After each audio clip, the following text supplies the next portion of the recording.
talking a lot about gender, but if you could share with us the even more depressing statistics about the lack of diversity. Well, actually, I'm glad you brought that up, because what I'd like to do is to look at intersectionality. Let's look at gender and race, ethnicity together, and just paint a picture of the reality that we're talking about. And I'm going to end on a high note, I promise. So that's atypical.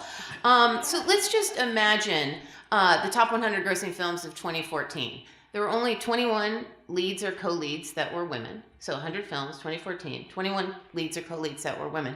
Only 3 were from underrepresented racial or ethnic groups. None were 45 years of age or older. I just turned 46. Depressing point number 2. If we look across the top 700 films from 2014 2007 to 2014, 700 films, hundreds of directors. Women only clock in around 4% with rounding. But there were only 3 African-American female directors across all of those films. So when you put gender and race together, it paints a really important picture to think about. When we say gender, we're not really inclusive of all female stories, right? So now, I want to take this to the topic of the panel, and that's STEM. We looked at 5 years of content with the grant from the Gina Davis Institute, and 129 films, 5,839 speaking characters. Only 160 of those characters had STEM jobs, 160. 26 were female. 26 out of 5,839, not good. But of those 26 females, only 7 were from underrepresented racial or ethnic groups. 1 Hispanic or Latina, 3 African American characters, 3 Asian characters.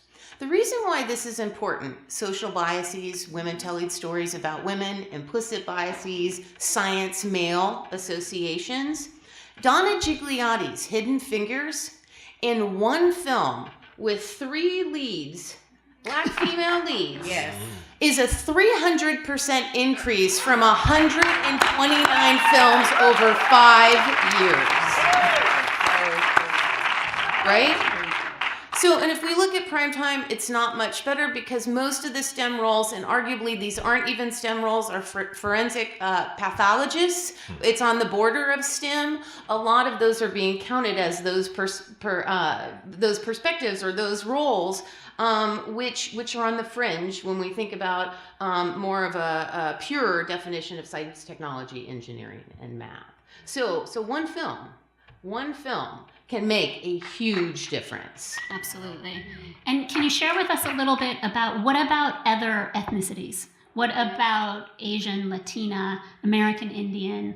Well, let me just give you an example. In 2014, again, 100 films. And if you look at point statistics, they're often disingenuous, right? You might have a certain percentage of all speaking characters are Black or African American. 17 films in 2014 had not one Black or African American speaking character, male or female. Over 40 didn't have one Asian.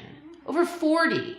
So when we look at the intersections, the same thing with Latinos, these numbers, the point statistics really represent often that there's a lot of characters of a particular race or ethnicity are working in certain films, but not across the landscape.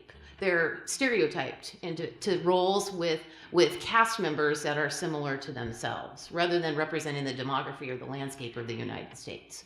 Sure. And what continues to astound me is, with Hollywood, stereotypically being as progressive as we are supposed to be, our films are not accurately reflecting the population in any way. Right.